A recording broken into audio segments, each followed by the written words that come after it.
নিয়োগ দুর্নীতি মামলায় এবার সিবিআইয়ের জালে বড় মাছ ধরা পড়েছে, যার মাধ্যমে সিবিআই অফিসাররা নিশ্চিত যে এবার বড় মাথাদের ধরা শুধু সময়ের অপেক্ষা। সে মাসি হোক বা পিসি, ভাই হোক বা ভাইপো, কারো সাধ্য নেই যে তাকে আটকে রাখবে। নমস্কার, আপনারা দেখছেন এম নিউজ বাংলা। বিগত কয়েক বছর ধরে রাজ্য রাজনীতিতে সবচেয়ে আলোচিত বিষয়গুলির মধ্যে অন্যতম হল নিয়োগ দুর্নীতি মামলা। এই দুর্নীতি নিয়ে রাজনৈতিক মহলে তোলপাড় শুরু হয় যখন প্রাক্তন শিক্ষামন্ত্রী পার্থ চট্টোপাধ্যায় সহ একাধিক প্রভাবশালী ব্যক্তিকে গ্রেপ্তার করা হয়। তবে সাম্প্রতিক সময়ে আরও একটি নাম উঠে এসেছে যা গোটা ঘটনাকে নতুন মোড় দিয়েছে। সে নাম কালীঘাটের কাকু ওরফে সুজয় কৃষ্ণ ভদ্র। কেন্দ্রীয় তদন্তকারী সংস্থা সিবিআইয়ের দেয়া চার্জশিটে উঠে এসেছে আরও এক নাম, যা ইতিমধ্যে রাজনৈতিক মহলে ব্যাপক চাঞ্চল্য সৃষ্টি করেছে। কিন্তু নতুন করে বিতর্ক উস্কে দিয়েছে চিনুদা নামের এক রহস্যময় চরিত্র। কে এই চিনুদা, কী তার ভূমিকা, কেনই বা সিবিআই তাকে চার্জশিটে নাম উল্লেখ করা হয়েছে, এই নিয়ে নানা প্রশ্ন শুরু হয়েছে।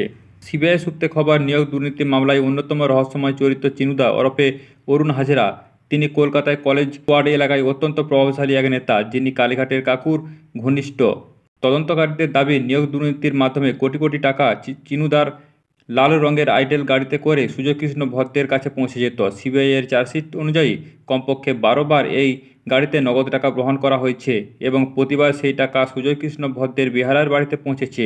শুধু তাই নয়, তদন্তকারীরা মনে করছেন এই চক্রের মাধ্যমে বিপুল পরিমাণ টাকা এক জায়গা থেকে অন্য জায়গায় সরানো হয়েছে। সিবিআইয়ের তদন্তে উঠে এসেছে আরও এক বিস্ফোরক তথ্য। সুজয়কৃষ্ণ ভদ্রের ঘনিষ্ঠ সহযোগী মকবুল হোসেনকে জিজ্ঞাসাবাদ করার পর তার কাছ থেকে 3টি গুরুত্বপূর্ণ নোটবুক উদ্ধার করা হয়েছে। সেই নোটবুককে 31 কোটি টাকার লেনদেন হিসাবে পাওয়া গেছে।